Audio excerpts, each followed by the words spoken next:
Welcome everyone, and a unique perspective on the Paris Olympics ceremony that seems to be controversial. I'm Theresa Khalil, I'm a writer, documentary filmmaker. I spent most of my life in the Arabic world between Saudi Arabia, Sudan, Egypt, and now I'm in Europe for 12 years. So I know the East, I know the West. How is this related to the Paris Olympics ceremony in this video? So I will start with Christianity in the Arabic world and especially in Egypt where I come from. If you start comparing Christians in Egypt and Christians in the West, you will see a huge difference. For example, women who are Christian in the Arabic world, they are modestly dressed, not like women in the West. And it's not because those are Catholic and those are Orthodox, because you have Russia, for example, is Orthodox, but still women are dressed in a different way than Christians in the Arabic world. You will also notice that Christians in Egypt, for example, they believe that alcohol is forbidden. It is haram in Christianity. While in the West, you can see that each European country, for example, here, where all those countries are coming from Christian background, they have an alcoholic drink that they are proud of. For example, in Russia, there is the vodka. Here in Croatia, there is the rakia. In Hungary, there is the palinka. In Belgium, there is the beer. Italy, the wine, So this is Christianity, but Christianity in the Arabic world and in Egypt is a bit different. They believe that alcohol is haram. So Christians in the Arabic world, because they are living with a group of people who are taking this belief in an idea so seriously that they can use violence to silence you, they even themselves started to become a bit violent, not physically maybe, but sometimes verbally. Sometimes they take it really serious if you, let's say, started criticizing, I wouldn't say even mocking Jesus, but just criticizing the Bible or something. And the reason for that is that they felt that they need to rise up to the level of their brothers and sisters that they are living with in the same society, while that wasn't happening in the West for Christians. How is this related to the Olympics? I will tell you. So for Christians to survive and stay in Egypt and in the Middle East, they had to blend in. They had to do some compromises. And they actually don't notice that they are doing that. It just comes naturally. We are living with people who look down on women, the way women are dressed, if it's revealing, or they look down on alcohol and see it as sinful. So we can do things like that while living with them. There is a group of people who are very offended once you start criticizing their belief. And their offense can exceed to the extent of slaughtering, stabbing, killing, murdering. So, of course, this idea of their belief is not a joke. And the West already saw this with Charlie Hebdo and with, for example, Salman Rushdie, and recently Marmari. So some voices started saying that, you know what? This is the right thing to do. If someone criticizes your belief, you need to use violence to silence them, because it's a matter of pride and respect of this religion or belief. And because all those incidents happened in the West, because there is a large group of people who are now living in the West that are so serious about their belief and they don't allow criticism in any shape or form to their own belief, but they would criticize others. It's not a problem. Sometimes there are some Muslims who have like YouTube channels who criticize Christianity and of course try to spread their belief on their channels, and I can leave a link. The problem is that it's Arabic channels and they can mock things like, how is it possible that you are eating your God or drinking his blood and all that, and they make fun of it. And they don't see that this is mocking. They see it as freedom of speech.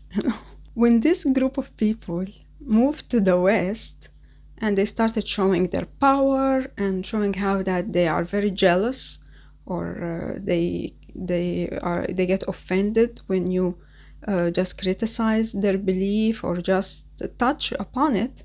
And in many stand-up comedies that made fun of many beliefs, they would always come to Islam and they stop and say, well, as a joke, that this is one that this belief we can't say anything about, as something funny that, oh, I can get harmed or it can make me a victim of violence. And you have someone like Andrew Tate, for example, who said, looking down on Christians, not Christianity, so looking down on those people who don't defend their religion, and he say, if I wear a t-shirt written Jesus is gay, no one will harm me, and that's bad. And if it was Prophet Muhammad, then I would be slaughtered before I reach the end of the street, and that's how things should be. So from that stemmed the idea of mocking Christianity in this Olympics.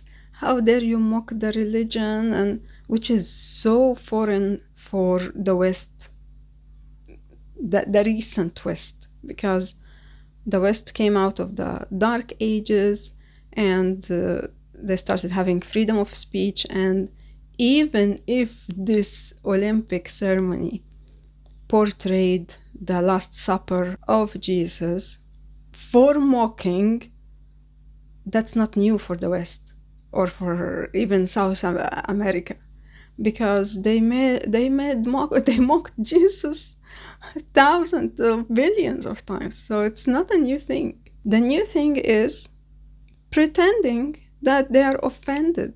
And they are saying now that it's time to go back to the ages where ideas were not supposed to be criticized or mocked or made fun of. It was happening before, but it changed when those countries started becoming developed and started reaching this idea that, yeah, we can criticize ideas and beliefs. And that's usually something that many people can differentiate. So there could be, for example, someone who's criticizing a verse in Quran, for example, and then someone starts swearing him. And when he say like, I'm just criticizing the idea, the guy say, so why are you upset if I'm swearing you? Because they can't differentiate between criticizing an idea, let's say making fun of an idea, and insulting someone, attacking someone who's alive. So they say, if you criticize my idea that I believe in, I will kill you, And they can't just differentiate between that. This guy is criticizing an idea and you are using violence towards a human being, because for them, the idea is above all humans. And when I look at the Olympics, I see that this whatever ceremony, the dance that they made, it was actually not mocking Christianity. It was inspired by this Last Supper idea. And that's very normal. Even Salman Rushdie, who wasted his life trying to escape from being killed, his problem was, because he's coming from a Muslim background, he used in his fantasy writing of the satanic verses some Islamic symbols, because not only making fun, but this is his background, and of course he needs to be inspired by it and even making fun of it. But now it seems that the West maybe will not protect Salman Rushdie anymore, and they will say, he mocked those Islamic symbols, and he really deserved to be killed. So this is where the West is heading now. If you really think that this Paris Olympic opening ceremony was a catastrophe and mocking Christianity, and we shouldn't accept this and stand for our belief, and this is new to the West. This is not what the West is about. And there is this idea that started from Ian Harris converting after she was a Muslim, converted to atheism, and then again recently converted to Christianity. And her reason for that was thinking that, we need to stand up for Islam. How? By becoming Christians. Like, what is that? But it seems that this idea is really working, and now people are like, it will become a fight between Christianity and Islam, and just because you have this big group of people who are now immigrated to the West, and they are super offended by anyone who touches upon their ideas, and when they are offended, they use violence. So people started in the West thinking that we need to rise up to their level, just like Christians rised up to their level in the Middle East. So when I think about this opening ceremony, to be honest, did I like it? I see a lot of effort that is being put into it, but definitely it could have been not focused on drag queens or I don't know, LGBT and things like that. But you have in the West the left and the right, and they are just fighting each other. So that was a representation of the left. But is it mocking Christianity? Even if it is mocking Christianity, so what? It's not new in the West. There are many TV series and movies and that made fun of Jesus like you can never, like beyond your imagination. So what is the problem now? It will be so awkward that you start going back to the dark ages and prevent people from expressing whatever they want to express, as long as they are mocking or making fun or criticizing an idea and not a human being. And that's the only difference. So, do you agree with my unique view? Let me know in the comments.